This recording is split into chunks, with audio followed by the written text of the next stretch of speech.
This story tells about a poor girl who is full of charm and enters the upper class by any means. The story happened in the Napoleonic era, when the consciousness of social class differentiation was very profound. Everyone wants fame and money. Our Rebecca grew up in this chaotic society. The only most precious thing left by her parents is a beautiful face and a keen mouth. A few years ago, Mrs. Pinkerton adopted this poor girl and made her a teacher for schoolgirls. But Mrs. Pinkerton didn't want to accept this clever and selfish girl anymore, so she suggested that Rebecca should go to Crawley's house, a noble in the country, to be a tutor. Classes begin next week, but Rebecca had nowhere to go, so good Amelia agreed to let her stay at her house for a few days. Amelia is a kind, gentle, and sentimental girl from a wealthy upper class. Her dream is to marry her current boyfriend, George, and become a good wife and mother. When Rebecca came to Amelia's home, she met her brother Joseph. He was very fat and ugly.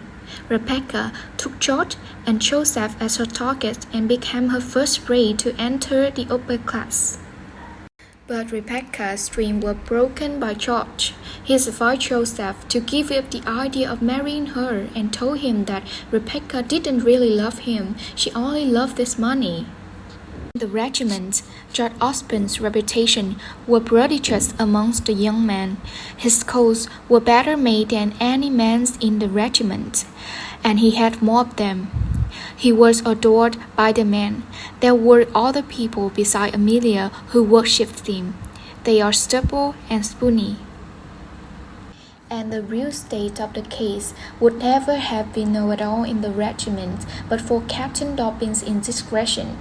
The captain was eating his breakfast one day in the mess room, while Keiko, the assistant surgeon, and the two above named worthies were speculating upon Osborne intrigue, Stubble holding out that I think the ladies would tell about the technical sport. Carnival is one opposite of the world's reputation. Tackle, you stupid fool. You're always talking like sad scandal. Osborne was not going to run up with the judges or with a millionaire. Sigley is the most charming young woman that I believe. He'd been engaged with her ever so long. So, the man who called her name should be better not to in my hearing. Half an hour later, everyone throughout the regiment knew what had happened. George was so angry that he felt Dobbin to pick a quarrel with him. George angrily shouted, "Who's the deal asked me to talk about my affair? Once again we owes the regiment to know that I'm going to be married? And what's right? Have you to meddle in my business and own Dobbin? Since we had Dobbin, I'm under obligation to you. I know it. A deal too well too. But I'm going to solemnize by you because you're 5 years my senior. I'm hanged for standing your ass in front of pity and petulance. Pity and petulance. Wait, are you engaged? What the devil is that to you or anyone here if I am? Are you sure of it? What's right? Have you to ask me such questions, sir? I'd like to know. You don't mean that you want to break up? In other words, you want to ask me if I'm a man of honor? Is that what you mean? You've adopted such a tone. What have I done? I would tell you that you were neglecting the sweet girl. I would tell you that when you go to town, you ought to go to her, not a gambling house. You want your money back, I suppose. Of course I do. I always did. No, Henry William, I beg you. You have been my friend in 100 ways, heaven knows. But you shouldn't deal so hardly with me. I'm very fond of Amelia. I adore her. But you see, there's no fun in bringing a thing without waiting for it. I I'll give you a contract next week. I go to town and see Amelia tomorrow. Will that satisfy you? Oh boy. It's impossible to pay you so long and ask for money.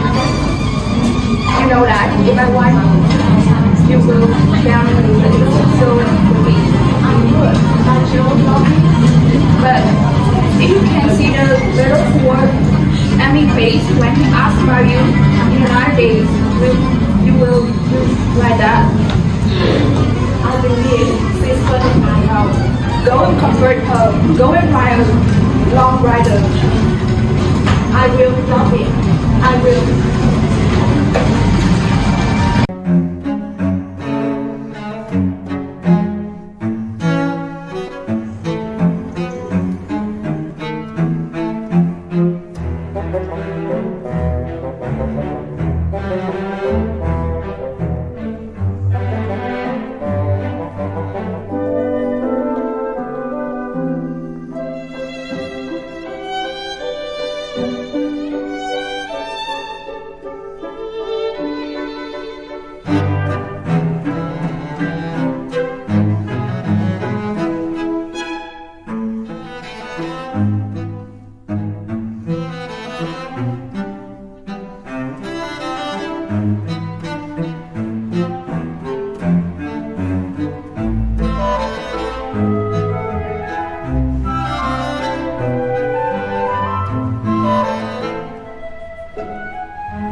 You don't suppose I can defend my own honor?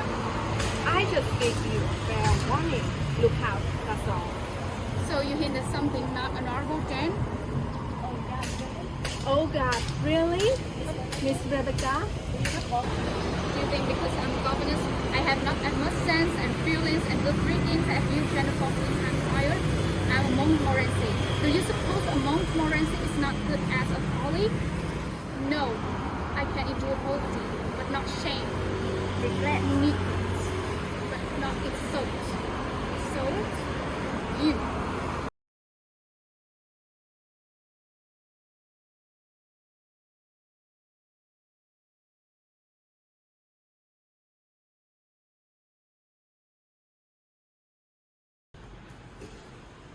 He's a big man. My dear, I can see him. I will see him. Trouble not at home. I'll go downstairs and stay until you to receive anyone. My anniversary won't clear my brother not at the moment. Pleased to see you, sir. So much better. I want to see you, Miss Blakey. Come along with me into the parlor.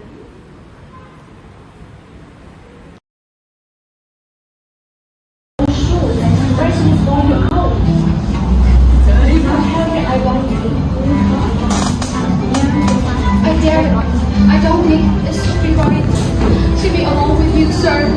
I say again, I want. I didn't. I can't do anything now. I didn't see what it was until you went away. You must come back, Blakey. You come. But come as what, sir? Come and stay quiet. Come back and be my wife. Will you come? Sorry, sir. Say yes, Blakey. I'm a good man. I'm good.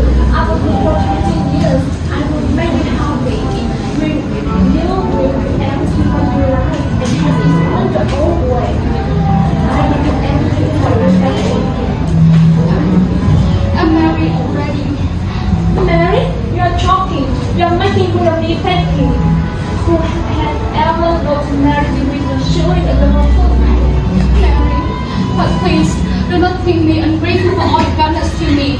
It's only your generosity that is caught in my secret. Please, generosity you can. Please, sir, let me come back to you to the country and let me take care of you as faithfully as ever. But please don't separate me from him calling. Come back to me, my wife, and come as a power. With you we have in your own way. Please, sir.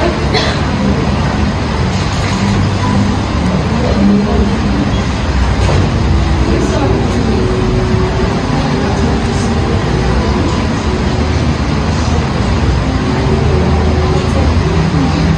I can't be your wife, but let me be your daughter. No, come and let me be my wife and the council.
I just come to see if you are you well? I bet you are. You don't know your husband?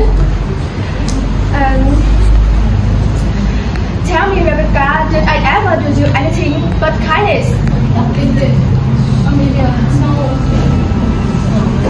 When you will be friends with you, and what I got she does with you? Why you come between my husband and me? Be shame, Rebecca. You are bad and what could a woman for friend, for wife? Amelia, I never come to see you. No, you didn't come. He took him away from me. Yes, he was here, but it's gone. He promised he will go back with me. My dear, he will come back soon.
two old friends meet after a long time. Amelia told Rebecca her trouble. Rebecca advised her not to miss a good man like Robin.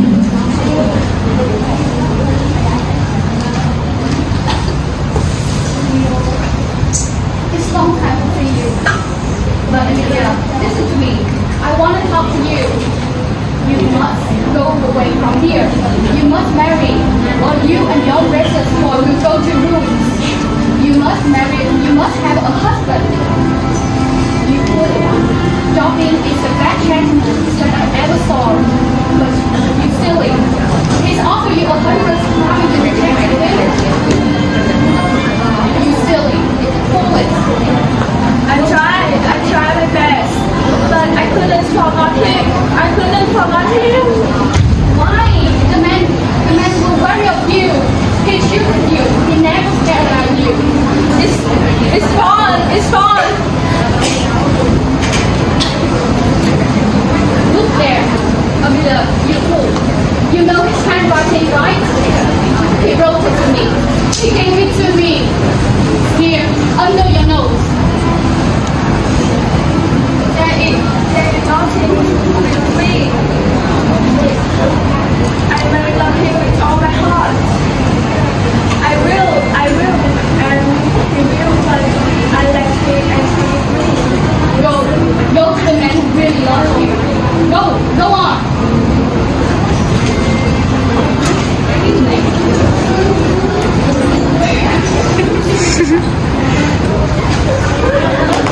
Robin defeats in love and his life mission to marry Amelia become even greater than is in that point.